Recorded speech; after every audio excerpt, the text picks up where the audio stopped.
when altitude dropping, my ears slowly popping. One more red nightmare.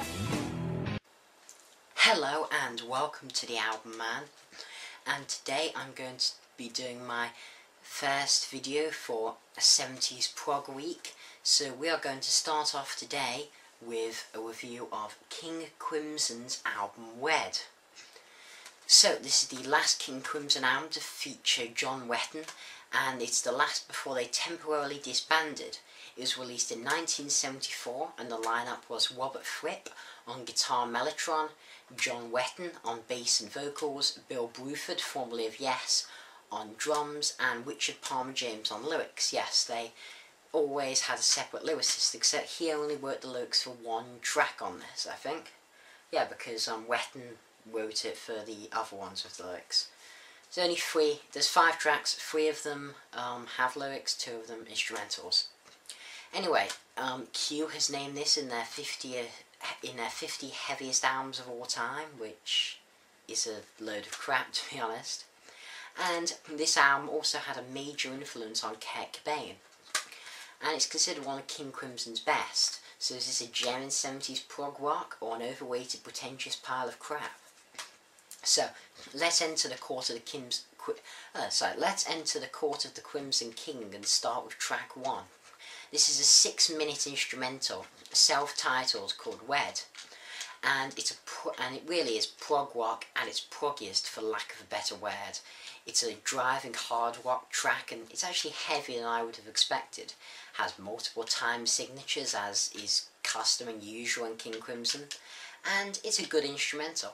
It certainly demonstrates that these were a bunch of very talented musicians. I mean, it isn't one of the best instrumentals I've ever heard. I still think that Dream Theater's Dance for Eternity from their 1999 album Metropolis Part 2 Scenes of a Memory is the best instrumental ever. But still, I thought it was great and it had a nice tune to it. It's certainly a good song, and yeah, I enjoy listening to it. The second track is Fallen Angel, and we discover that when it says in the booklet there are vocals, that it actually wasn't Fripp playing a prank on us. And this song, it's about a boy who gets his brother to join the biker gang Hell's Angels, and then watches him die in New York in a fight. So, nice happy story here. Now, John Wetton, most notably of Asia, has a really great voice that suits the jazz-influenced avant-garde prog very well. I mean, don't expect to shine down like catchy choruses. I mean, this is King Crimson after all. But still, the vocals are really nice and suit the song perfectly. It's just such a relaxing song, I find, Fallen Angel. It feels like Wetton is carrying you along on a soft, fluffy cloud when his mellow voice comes in. This is certainly more like a jazz song at an instrumental musical level, unlike the previous, which is a hard rock song. But hey, it's King Crimson after all, you know, you'd be disappointed it didn't start experimenting.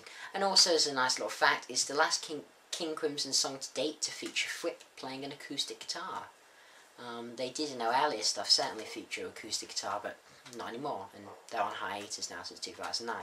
Anyway, it's a great prog song. And then we get to One Red Nightmare. I love this song. It's the first ever King Crimson song to feature lyrics from John Wetton, and it's a song about a nightmare inspired by the fear of flying, and tells the story of a man who falls asleep on a Greyhound bus.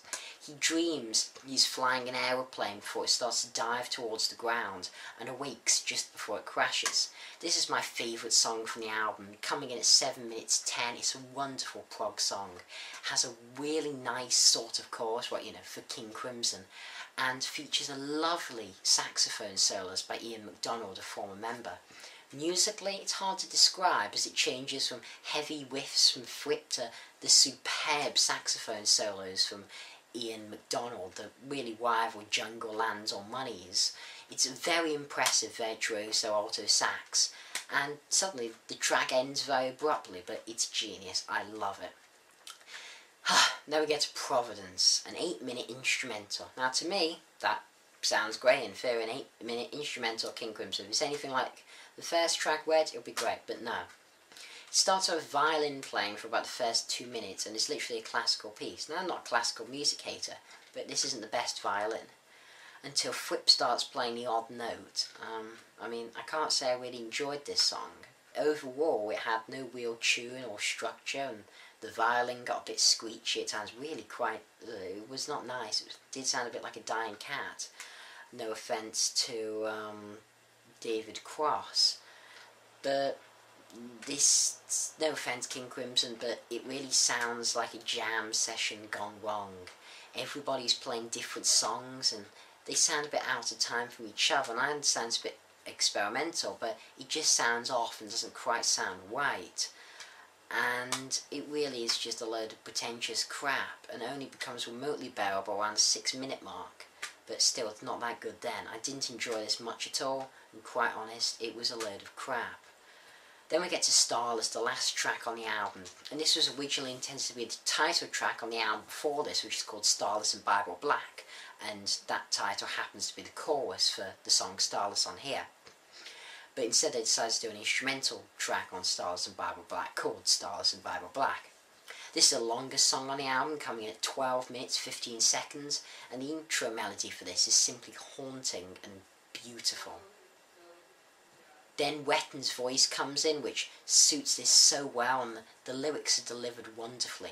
The chorus is good as well. This is my second favourite song from the album, I'd say, and it appears to be a King Crimson classic by what I've heard.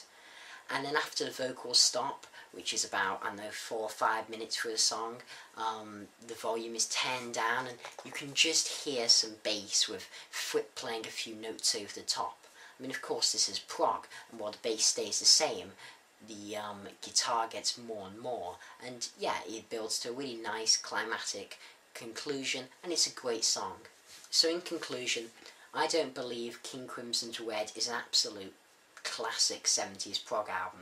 It's certainly great, but I believe it pales in comparison to the album I'll be doing tomorrow. I'll give this album a 7.5 out of 10. It's a great prog album, but certainly not a classic, and suffers from the musical confusion of the Awful Providence and a lack of clarity in general of what Fripp really wanted to achieve in this album.